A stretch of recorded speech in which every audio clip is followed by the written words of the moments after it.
ग्वार में आज फिर से नरमी। ग्वारगम का वायदा 10,400 रुपए तो ग्वार सीड का वायदा 5,300 रुपए के नीचे बंद। आज करीब 1.5% तक की गिरावट।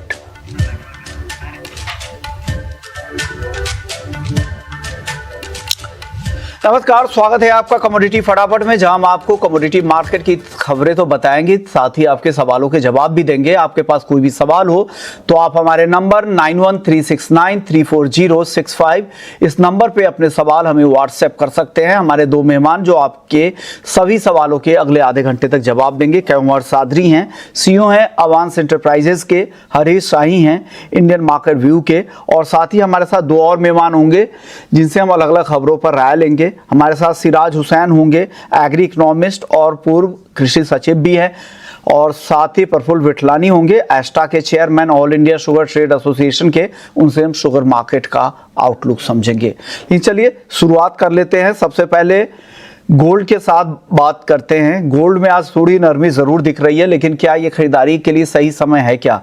हरीश जी बताइए, गोल्ड को लेकर आपका व्यू क्या बन रहा है? 70,500 के आसपास खरीदारी करे या रुके और नीचे एंट्री का मौका मिलेगा? बेसिकली गोल्ड को देख के जो लग रहा है, मुझे लग रहा है कि एक बार डिप आनी चाहिए, क्योंकि कल जो हमने इसमें बाइंग देखी वो फॉलिंग यूएस बॉन्ड यील्ड की वजह से देखी, तो उसका इम्पैक्ट हमें दिखा।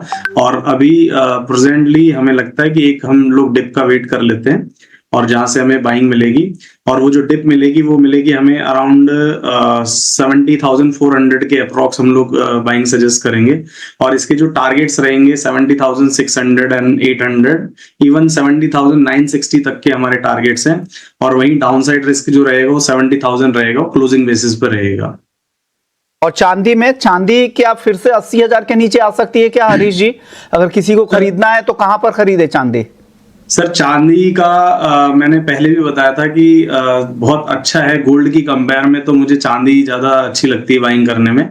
और हम लोग फिलहाल चांदी में एक जो कंसोलिडेशन फेज बना हुआ है, तो हम लोग चाहेंगे कि एक उसका ब्रेकआउट आ जाए रेंज का, और वो जो रेंज का ब्रेकआउट आएगा वो है हमें बाइंग करनी चाहिए 81,365 के अबव, और जो टारगेट्स रहेंगे 81,740 एंड 82,300 तक के हमारे पास टारगेट्स हैं।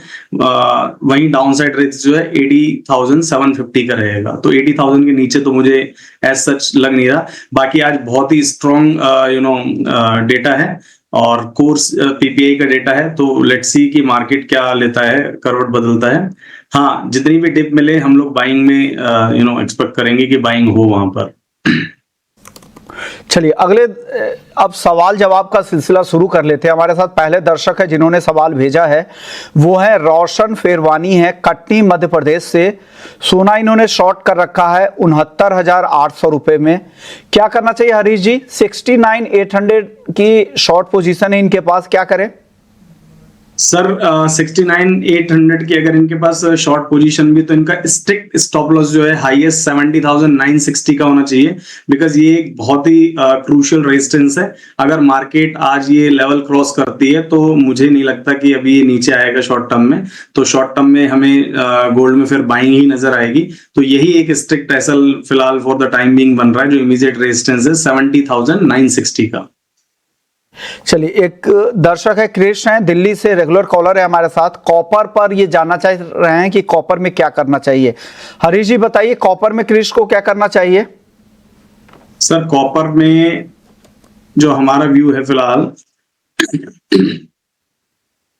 सर 785 के अराउंड चल रहा है, तो कॉपर में अभी फर्दर कंसोलिडेशन फेज हमें देखने को मिल सकता है। बाकी कॉपर में ये जो अगर ओवरऑल पीरियड अगर देखा जाए तो ये एक्यूमुलेशन का है, हमें यहाँ पे जो है माल इकट्ठा करना चाहिए, क्योंकि डाउनसाइड रिस्क इसका बड़ा लिमिटेड है। डाउनसाइड रिस्क इसका हमारे पास ओनली 765 का है, और फर्दर बाइंग जो हमें जो कॉपर में स्ट्रॉन्गनेस दिखेगी हमें वो 792 के अबव हमें स्ट्रॉन्गली बाइंग दिखेगा। तो हाँ, एक्यूमुलेशन के ये बहुत अच्छे लेवल्स है कॉपर में। एक्यूमुलेशन के लिए अच्छे लेवल है, आप यहाँ पर लोअर लेवल पे बाइंग यहाँ पर कर सकते हैं। बहुत ज्यादा यहाँ पे गिरावट की संभावना कम है, तेजी की संभावना ज्यादा यहाँ पर दिख रही है। अगले दर्शक हमारे साथ रमेश है, कर्नाटक से। सोने को किन स्तरों पर खरीदे या बेचे, क्या करना चाहिए? लॉन्ग या शॉर्ट पोजीशन बनानी चाहिए इनको, रमेश जी को? हरीश जी। सर जैसा हमने बताया कि गोल्ड में इनको लॉन्ग पोजीशन ही बनानी चाहिए। हाँ, अगर आपने कोई अभी फ्रेश पोजीशन नहीं बनाई है तो गाइज मैं जस्ट सजेस्ट करूंगा कि फिलहाल हमें वेट करना चाहिए, बिकॉज आज भी इंपॉर्टेंट डेटा है और कल भी इंपॉर्टेंट डेटा है। तो इन्फ्लेशन के जो डेटाज हैं वो बहुत ईयर ऑन ईयर के भी हैं। तो अगर टेक्निकली देखें तो 7960 का वेट कर लीजिए आप। अगर ये ब्रेक होता है तो आप लोग लॉन्ग पोजीशन बनाइए और डेटा भी इस बीच में आ जाएगा। तो इमीडिएटली कोई पोजीशन क्रिएट ना करें। जिनका ऑलरेडी पोजीशन है, लाइक शॉर्ट भी है, तो भी अपना स्ट्रांगली रेजिस्टेंस स्टिक अपना जो स्टॉप लॉस स्टिक बेसिस पर मेंटेन करें। अगले दर्शक हमारे साथ अमित है नासिक से। क्रूड और नेचुरल गैस, इन दोनों में क्या करना चाहिए? हरीश जी बताइए, क्रूड और एनजी क्या राय है? वन ऑफ द फेवरेट इस वक्त जो मोमेंटम है वो एनजी का है और क्रूड का ही है। और पोजिशनली हम लोग सजेस्ट करेंगे कि जिनका भी पोजीशन नहीं है वो एनजी को एक बार देखिए कि एनजी बहुत शानदार अपना जो है मोमेंटम लेके बैठी है। एनजी में डाउनसाइड रिस्क नहीं है और एक बहुत स्ट्रॉन्ग पैटर्न बन रहा है डेली चार्ट पर, विच इज राउंडिंग बॉटम। और राउंडिंग बॉटम का जो है फेज कन्वर्जन हुआ है, इवन मूविंग एवरेज के क्रॉसओवर्स भी आए हैं। तो एनजी में तो अगर आपको 180 करंट लेवल्स पर, इवन 183 पर भी अगर डिप मिलती है, 180 तक भी आप एक्यूमुलेट करें। इसका डाउनसाइड रिस्क बड़ा लिमिटेड है। 170 के बिलो आप स्ट्रिक्टली चलें। और इसके जो बड़े टारगेट है पोजिशनली वो बहुत हमारे पास है। इसमें इवन 201 का फर्स्ट हमारा इमीडिएट रेजिस्टेंस बनेगा जो हमारा टारगेट बनेगा। सेकंड रेजिस्टेंस हमारे पास इसमें 212 एंड इवन 236 तक के इसके बड़े टारगेट्स हैं। तो डाउनसाइड रिस्क इसका लिमिटेड है, रिस्क रिवॉर्ड इसमें बहुत अच्छा बनेगा। तो फ्रेश पोजीशन क्रिएट की जा सकती है एनजी में। और वहीं पे अगर अपन बात करते हैं क्रूड ऑयल की, तो क्रूड ऑयल में भी एक्चुअली जो अच्छी पोजीशन बाइंग की थी वो थोड़ी सी मिस कर चुके हैं, क्योंकि क्रूड ने अपना बॉटम आउट बना लिया है। डबल बॉटम बनाया था क्रूड ने।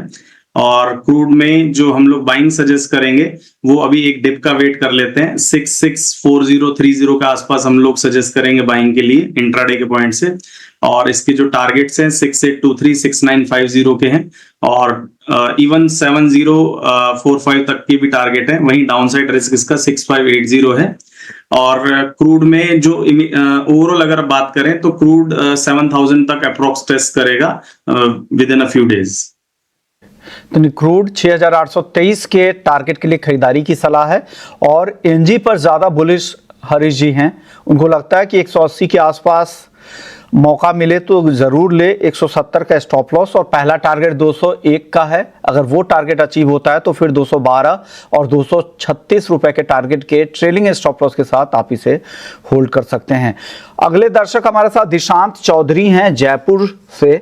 इनका सवाल भी क्रूड को लेकर ही है। हालांकि आपने हरीश जी बता दिया है खरीदारी की राय, लेकिन एक बार फिर से दिशांत जी के लिए बता दीजिए, क्रूड ऑयल क्या करें, खरीदें या बेचें, ये जानना चाह रहे हैं।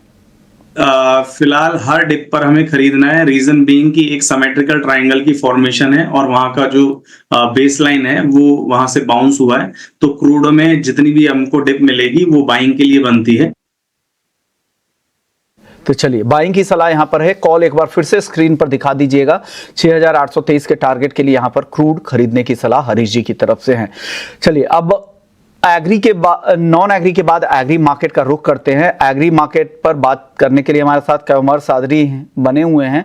सबसे पहले